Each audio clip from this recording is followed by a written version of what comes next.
പച്ചക്കറി ഇരിപ്പുണ്ടെന്ന് വെച്ച് ആവശ്യമില്ലാത്ത ഐറ്റം ഒന്നും എടുത്ത് അവിയലിടലേ വത്സലേച്ചി. ഇല്ല മോളെ.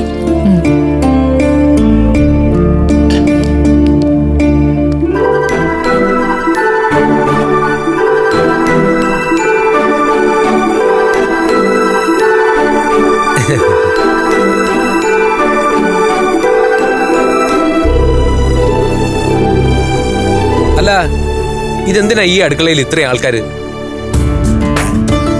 പാചകം അറിയാമെങ്കിലേ ഒരാള് മതി, കൂടി വന്ന സഹായത്തിന് ഒരാളും കൂടെ. അങ്ങനെ പറഞ്ഞു കൊടുക്ക് സാറേ. 3 സ്റ്റാർ ഹോട്ടലിൽ വരെ ഒറ്റയ്ക്ക് നിന്ന് പാചകം ചെയ്തിട്ടുള്ളവനാണ് ഈ ഞാൻ. ഓഹോ, എനിക്കെന്തിനാ ഇവരുടെയൊക്കെ സഹായം? വേണ്ടാന്ന് പറഞ്ഞാൽ കേൾക്കണ്ടേ? ആണോ? അപ്പൊ 3 സ്റ്റാറിലും 5 സ്റ്റാറിലൊക്കെ നിന്നിട്ടാണ് ഇവിടുത്തെ കറികൾക്കൊന്നും എരിവും പുളിയും ഇല്ലാതെ ഉണ്ടാക്കി വെക്കുന്നത് അല്ലേ? അതെ, രാവിലെ കയറി വന്ന് കുറ്റം പറയാതെ ഞങ്ങളുടെ അടുക്കളയിൽ നിന്ന് ഒന്ന് പോയി തരുമോ? പറ്റില്ല. പറ്റില്ലേ? ഊണിനുള്ള സമയം ആയില്ലല്ലോ, ഇന്നെന്താ നേരത്തെ?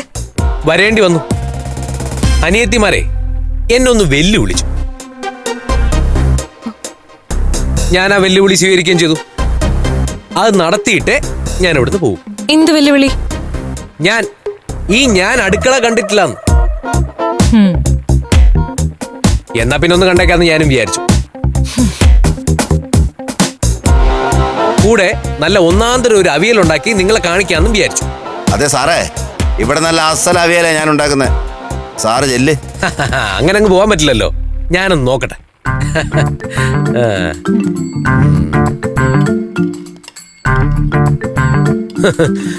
ഇതെന്തോന്നത്, പായസോ?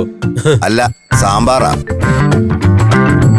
ഇതിനെ ഒരു തള കുറച്ചു മതിയായിരുന്നു. മാത്രമല്ല കായം പരുവല്ല. ഇതാ എന്റെ പാചകം. അതാണ് കുഴപ്പം. സാമ്പാറിലിട്ടിരിക്കുന്ന കഷ്ണങ്ങളെ കൂടുതൽ വെന്തുവാൻ പാടില്ല, എന്നാ വേവാതിരിക്കാനും പാടില്ല. അതാണ് പായസം പോലിരിക്കുന്നത്, കണ്ടോ? അതുപോലെ തന്നെയാണ് മിക്കപ്പോഴും ഇവിടെയുള്ള പല കറികളും. പലതിനും കടുക് കൃത്യമായിട്ട് താളിക്കുന്നില്ല, എന്നാലേ രുചിക്കൂട്ട് വേണ്ട രീതിയിൽ ശരിയാവും. അതുപോലെ അവിയല്, പച്ചടി, കിച്ചടി മുതൽ അച്ചാറ് വരെ നല്ലതല്ല ഇവിടുത്തെ. ചേട്ടാ, 3 സ്റ്റാർ ഒന്നും അല്ലല്ലോ ഇത്. നല്ല നാടൻ ഊണ് കൊടുക്കുന്ന ഒരു ആവറേജ് ഹോട്ടലല്ലേ. ഇവിടെ വരുന്ന നാട്ടുകാർക്ക് കുറച്ച് എരിവും പുളിയൊക്കെ ജാസ്തി വേണം. ചേട്ടനാ പാകം അറിയില്ല എന്ന് പറഞ്ഞു കഴിഞ്ഞാൽ എന്നോട് ദേഷ്യവും തോന്നരുത്.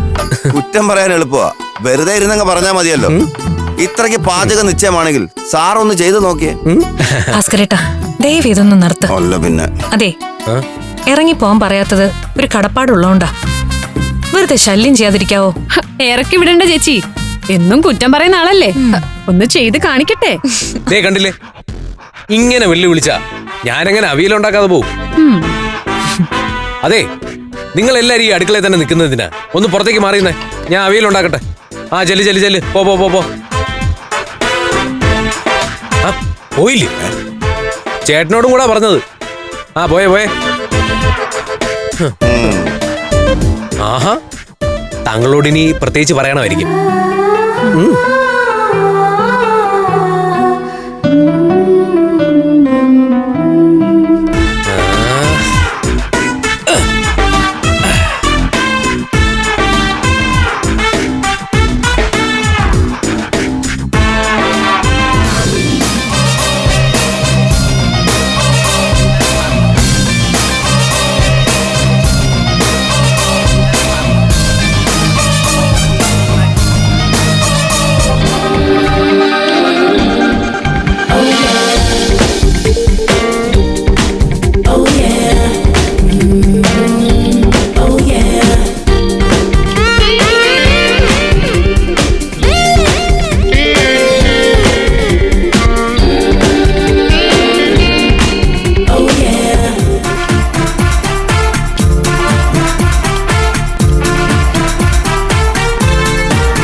എങ്ങനെയുണ്ട് ചേട്ടാ?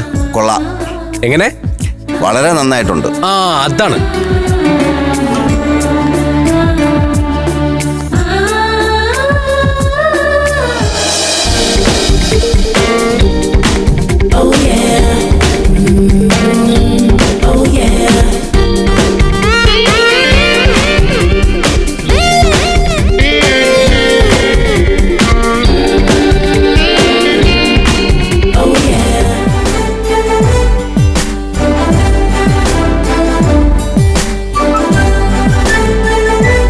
അതെ,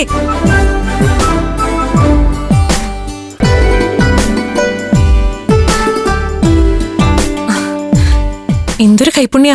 എവിടുന്ന് പഠിച്ചു ഇത്ര നന്നായി പാചകം ചെയ്യാൻ? ആഹാരം അമൃതിന് തുല്യാവണം. പാചകം ഒരു കലയാണല്ലോ. പാചകക്കാരൻ ഒരു കലാകാരനും.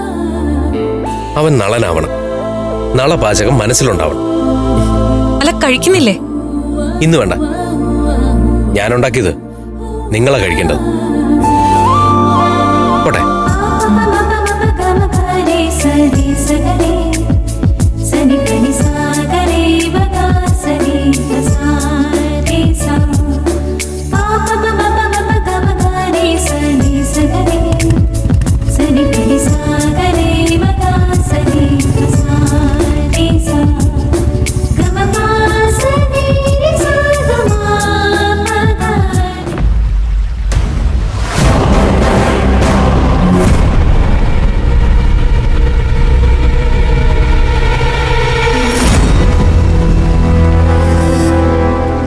ഇതിനു മാത്രം നീ ഇഷ്ടപ്പെടാൻ അമൃത എന്താ ലോകസുന്ദരിയാണോ? അതോ ദേവലോകത്ത് നിന്ന് കെട്ടിയിറക്കിയ അപ്സരസോ? എനിക്കറിയില്ല ചേച്ചി. അവളേക്കാൾ സുന്ദരികളൊന്നും ഇല്ലാഞ്ഞിട്ടല്ല, കണ്ണിൽ പെടാത്തതുമല്ല. പക്ഷേ എന്തോ എൻ്റെ മനസ്സിൽ കയറി കൂടിപ്പോയി അവൾ. മറക്കാൻ മാത്രം ചേച്ചിയോട് പറയരുത്. എന്നെ കൊണ്ട് കഴിയില്ല. മറക്കണമെന്നൊന്നും ഞാനും പറയുന്നില്ല. പക്ഷേ നീ അവളുമായിട്ട് ഒരടുപ്പം ഉണ്ടാക്കിയെടുക്കണം. അത് കഴിഞ്ഞാൽ ബാക്കി കാര്യങ്ങളൊക്കെ ഞാൻ നോക്കിക്കോളാം. നീ അവളെ കെട്ടുന്നത് മാത്രമല്ല എന്റെ ലക്ഷ്യം. പഞ്ചരത്നത്തിന്റെ വളർച്ച എനിക്ക് സഹിക്കുന്നില്ല. തെണ്ടി തിരിഞ്ഞു നടക്കേണ്ട 5 എണ്ണവും ഇപ്പൊ കോടികളുടെ ആസ്തിയുള്ളവരാ. വീട്ടിലെ ഊണെന്നും പറഞ്ഞ് തുടങ്ങി വെച്ചതാ. ഇപ്പൊ അത് ഹോട്ടലായി. ചുറ്റുപാടുള്ള സ്ഥലമൊക്കെ അവര് വാങ്ങിച്ചു കൂട്ടി. ഒക്കെ അമൃതയുടെ കഴിവ് ചേച്ചി. അവളുടെ ചിറകിനടിയില മറ്റ് 4 പേരും. ആ ചിറകാണ് നമ്മൾ ഒടിച്ചു കളയേണ്ടത്. ഇനി പറക്കാതെ തളർന്നു കിടക്കണോ അവള്? അതിനുവേണ്ടിയാ നീ അവളെ കെട്ടിക്കൊണ്ടുവരേണ്ടത്.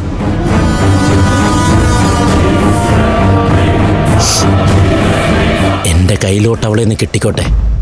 പിന്നെ ചേച്ചി തീരുമാനിക്കുന്ന പോലെ ആയിരിക്കും കാര്യങ്ങൾ. ചേച്ചിയുടെ ചൊൽപ്പടിക്ക് നിൽക്കുവോള്. രക്ഷിക്കാൻ വേണ്ടിയിട്ടല്ല മഹി, ശിക്ഷിക്കാൻ വേണ്ടിയാ നീ അവളെ കെട്ടിക്കൊണ്ടുവരേണ്ടത്. അമൃതയ്ക്കുള്ള ശിക്ഷ ഞാൻ അവൾക്ക് കിട്ടുന്ന താലിൽ ഒതുങ്ങണം ചേച്ചി. അതിൽ കൂടുതൽ അവളെ കഷ്ടപ്പെടുത്താൻ മനസ്സനുവദിക്കില്ല എനിക്ക്. നിന്നെ കരുതി മാത്രം അവളെ ഒരു പരിധിയിൽ കൂടുതൽ ഉപദ്രവിക്കില്ല ഞാൻ. പക്ഷേ അവളെ വരിഞ്ഞും മുറുക്കും ഞാൻ. അമൃതയെ വരുതിക്ക് നിർത്തിയാ പിന്നെ താനെ നശിച്ചോളും പഞ്ചരത്നം. അനിയത്തിമാരിൽ നിന്ന് അമൃതയെ ഒന്ന് അകറ്റി കിട്ടിയാൽ ആ സ്വത്ത് വകകളൊക്കെ ക്രമേണ നമുക്ക് പിടിച്ചെടുക്കാം. അധികാരവും അവകാശവും ചന്ദ്രനിലേക്ക് വന്നാ പിന്നെ കാര്യങ്ങള് എളുപ്പമാ. മൂക്കറ്റം കുടിപ്പിച്ചാ മതി. പിന്നെ വെളിവ് കെട്ട് പ്രമാണം എന്റെ പേരിലാക്കി തരും ചന്ദ്രൻ. അതിലേക്കുള്ള ഏക വഴി അമൃതയാണ്. അവളെ നമ്മൾ അനിയത്തിമാരിൽ നിന്ന് അകറ്റും.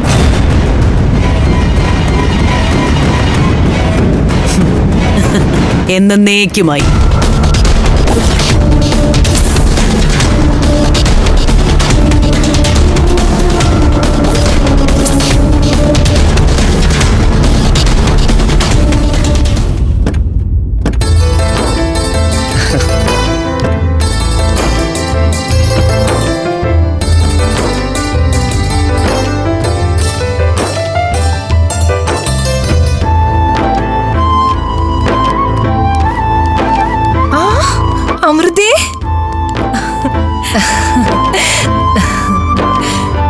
മോളെ കുറച്ച് ദിവസങ്ങളായി അപ്പച്ചി ഇങ്ങോട്ടൊന്ന് വരണോന്ന് വിചാരിക്കുക. ഓരോരോ തടസ്സങ്ങളാ. എന്തായാലും വരണമെന്നൊരു മനസ്സുണ്ടല്ലോ അപ്പച്ചിക്ക്, അത് മതി. ആഹാ, വാ വാ മക്കളെ, സുഖമാണോടാ? സുഖം. ഒന്നിങ്ങിത്താ, എന്റെ 5 മക്കൾക്കുള്ള ഡ്രസ്സാ, ഓരോ ജോഡി.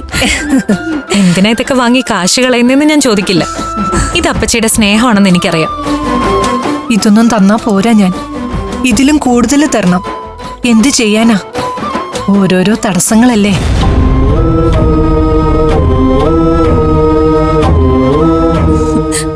അപ്പച്ചി വാ.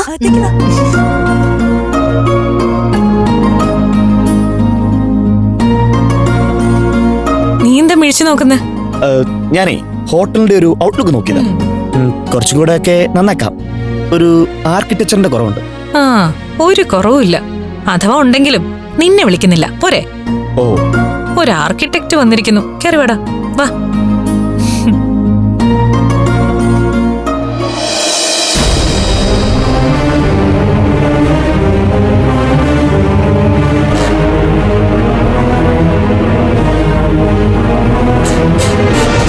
അമ്മാവനെ ഇനി പ്രത്യേകം വിളിക്കണോ? ഞാൻ വന്നോളാം. ആ, കേറി വാ. അപ്പച്ചിയോടൊന്നും പറയില്ല. പറയരുത്, ആ ഒരു പേടിയായിരുന്നു എനിക്ക്. രേണുകയുടെ മക്കള് വാക്ക് തെറ്റിക്കില്ല. അമ്മാവൻ സമാധാനത്തോടെ കേറി വാ. ഒരു കാര്യം ഓർത്തു വെക്കണമെന്ന് മാത്രം, ജയേഷ് അടക്കം 6 മക്കള അമ്മാവന്. ഒരു നോട്ടം കൊണ്ട് പോലും അതങ്ങനല്ലാതാവരുത്.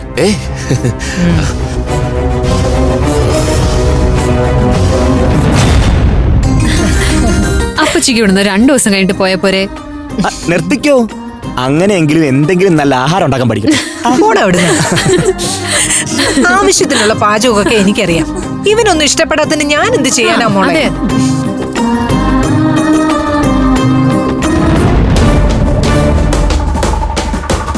മോളിങ്ങി വന്നേ, അപ്പച്ചി ചോദിക്കട്ടെ. വാ ഇരിക്കെ. പോലീസുകാർക്ക് അബദ്ധം പറ്റി മോളെ സ്റ്റേഷനിലേക്ക് കൊണ്ടുപോയതൊക്കെ അപ്പച്ചി അപ്പപ്പ അറിഞ്ഞിരുന്നു. അന്നേരം മുതൽ ഒന്ന് കാണാൻ വെപ്രാളപ്പെടുകയായിരുന്നു ഞാൻ.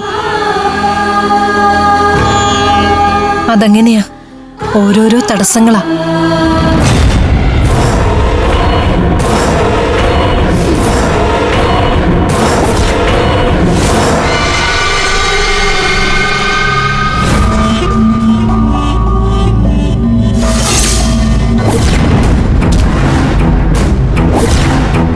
ഇനി ഈ വേഷം കെട്ടുമായിട്ട് ഇങ്ങോട്ട് വന്നാ വെറും ചൂലുകൊണ്ടല്ല, ചാണകത്തി മുക്കിയ ചൂലുകൊണ്ട് കണ്ണ് പൊട്ടും വരെ അടിക്കും ഞാൻ.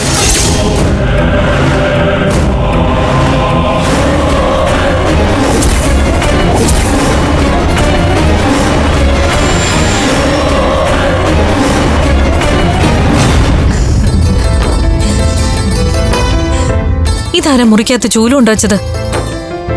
ബെഡ്റൂമിൽ ചൂല് കൊണ്ടുവയ്ക്കുന്നത് ഐശ്വര്യക്കേടാ. അഴുക്കൊക്കെ അടിച്ച് പുറത്ത് കളയാനുള്ളതല്ലേ. ഇതെടുത്ത് അപ്പുറത്തെങ്ങനെ കൊണ്ടുവയ്ക്ക്.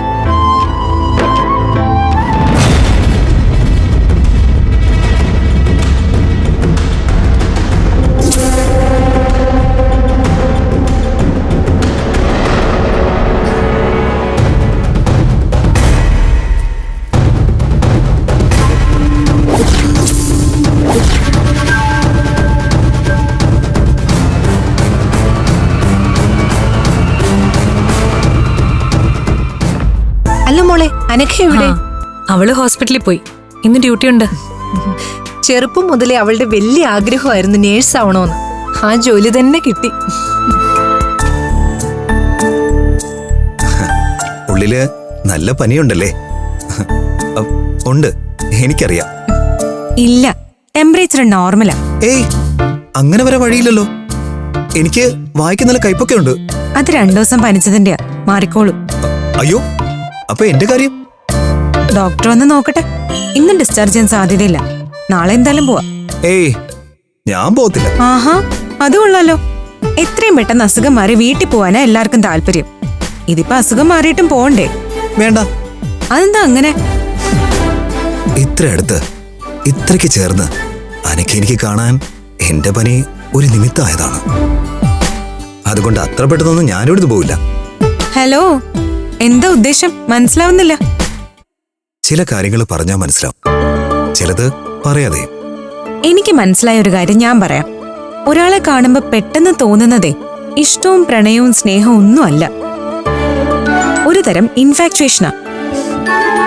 പെട്ടെന്ന് തോന്നുന്ന ഭ്രമം. ഇതൊന്നും കൊണ്ടു നടക്കരുത്, ജീവിതം കട്ടപ്പുകയാവും. ഇൻഫാക്ച്വേഷൻ ആണോ തലയ്ക്ക് ഭ്രാന്താണോ എന്നൊന്നും എനിക്കറിയില്ല. ഇഷ്ടപ്പെട്ടു പോയി. എന്നോട് ചോദിച്ചിട്ടല്ല എന്റെ മനസ്സ് ഓരോന്ന് തീരുമാനിക്കുന്നത്. നിങ്ങൾക്ക് കാര്യം പറഞ്ഞാൽ മനസ്സിലാവില്ലേ? എന്റെ മനസ്സിൽ ഇഷ്ടമാണെങ്കിൽ ഞാൻ തെളിയിച്ച് കാണിച്ചു തരാം. എങ്ങനെ? ഞാൻ നിന്റെ കവിളത്ത് ഒരു ഉമ്മ തരാം. എന്തോന്ന്? അല്ലെങ്കിൽ വേണ്ട, കൈ തരാം. എവിടെ ഞാൻ ഉമ്മ വെച്ചാലും അവിടെ പൊള്ളി കരിവാളിച്ച് കിടക്കും. അപ്പൊ നിനക്ക് ബോധ്യപ്പെടും ചുട്ടു പൊള്ളുന്ന എന്റെ ഉള്ളിലെ പ്രണയപ്പനിയുടെ തീവ്രത. ഈ പനിക്ക് മരുന്നല്ല ആവശ്യം, നല്ല വള്ളിച്ചൂരൽ വെട്ടിയുള്ള അടിയ. ഈ കണക്കിന് പോയാ താമസിയാതെ എന്റെ തന്നെ വാങ്ങിക്കും. നിന്റെ കയ്യിൽ നിന്ന് ഒരു അടി കിട്ടിയാലും അതെനിക്ക് മധുരിക്കും.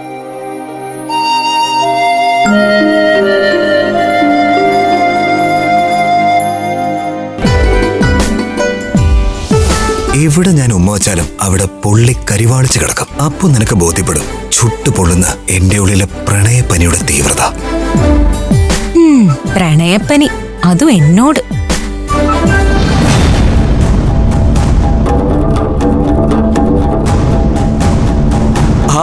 ഒറ്റയ്ക്കേ ഉള്ളൂ?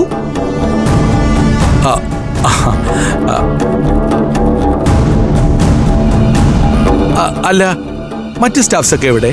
ലഞ്ച് ബ്രേക്ക് അല്ലേ ഡോക്ടർ, കഴിക്കാൻ പോയി. ഓ, എന്താ അനഘ കഴിക്കുന്നില്ലേ? കഴിക്കണം. എന്റെ ക്യാബിനിലേക്ക് വന്നാ നമുക്ക് ഒരുമിച്ചിരിക്കാം. വേണ്ട.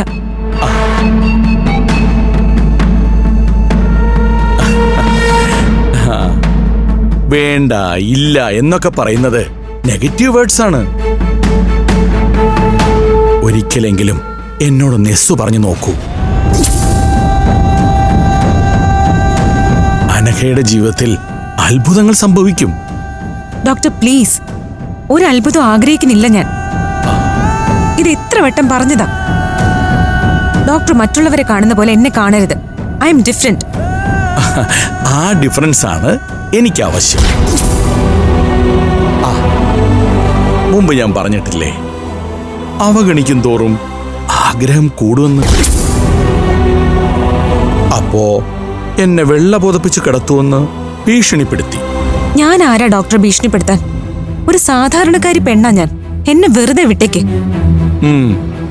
വെറുതെ വിടാം. ഇനിയുള്ള പകലുകളിലെല്ലാം അനഘയെ ഞാൻ പൂർണ്ണമായും സ്വതന്ത്രയാക്കാൻ പോവുകയാണ്. പക്ഷേ രാത്രികൾ നിന്നെ ഈ ഹോസ്പിറ്റലിന് വേണം. മനസ്സിലായില്ല. ഇത് മനസ്സിലാക്കാൻ ഇത്ര കൂടുതൽ എന്തിരിക്കുന്നു? നാളെ മുതൽ അനഘയ്ക്ക് നൈറ്റ് ഡ്യൂട്ടി ആയിരിക്കും.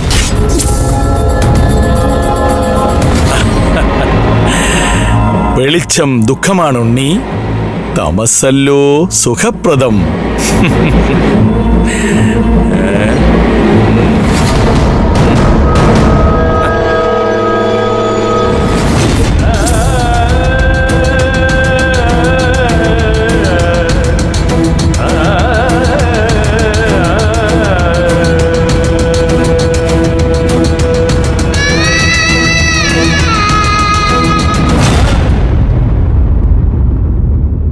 എത്ര കാലമായി ഭാസ്കരൻ പഞ്ചരത്നത്തിൽ പാചകക്കാരനായിട്ട്?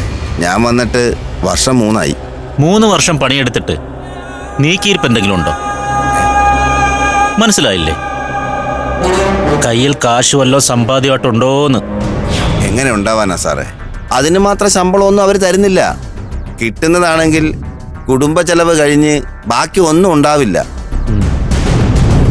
എന്താ സാറേ എന്നെ വിളിച്ചോണ്ട് വന്ന് വരുമാനമൊക്കെ ചോദിക്കാൻ? എന്റെ കൂടെ നിൽക്കാവോ ഭാസ്കരന്? നല്ലൊരു ബാങ്ക് ബാലൻസ് ഞാൻ ഉണ്ടാക്കി തരാം. മനസ്സിലായില്ല. എനിക്ക് കാശ് തന്ന് സഹായിക്കാൻ മാത്രം സാറിന് എന്ത് ബന്ധമാണ് എന്നോടുള്ളത്? വെറുതെ ആരെങ്കിലും കാശ് തരുമോ ഭാസ്കര?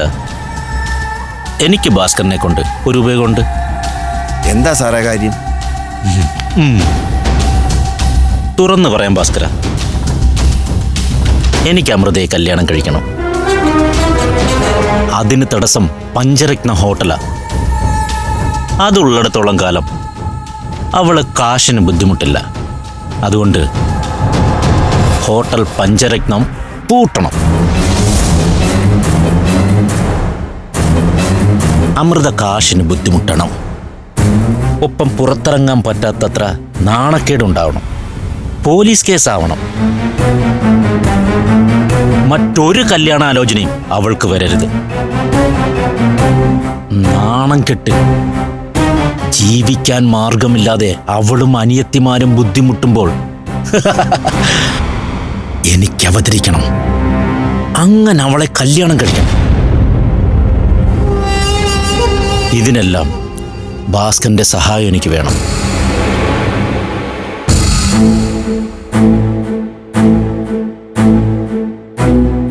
വെറുതെ വേണ്ട, ചോദിക്കുന്ന പണം തരും. ഞാൻ എന്താ ചെയ്യേണ്ടത് അത് പറ. പഞ്ചരത്നത്തിലെ നാളത്തെ ഉച്ചയൂണിൽ ഭക്ഷ്യവിഷബാധ ഉണ്ടാകണം. വിഷമോ? പെട്ടെന്ന് കേൾക്കുമ്പോൾ പേടിക്കണ്ട, ഇതൊരാളും അറിയാൻ പോകുന്നില്ല. ഒരിക്കലും ഏത് ലാബിൽ ടെസ്റ്റ് ചെയ്താലും കണ്ടുപിടിക്കാൻ കഴിയാത്ത കെമിക്കലാണ് ഭാസ്കരന്റെ കയ്യിൽ ഞാൻ തരാൻ പോകുന്നത്.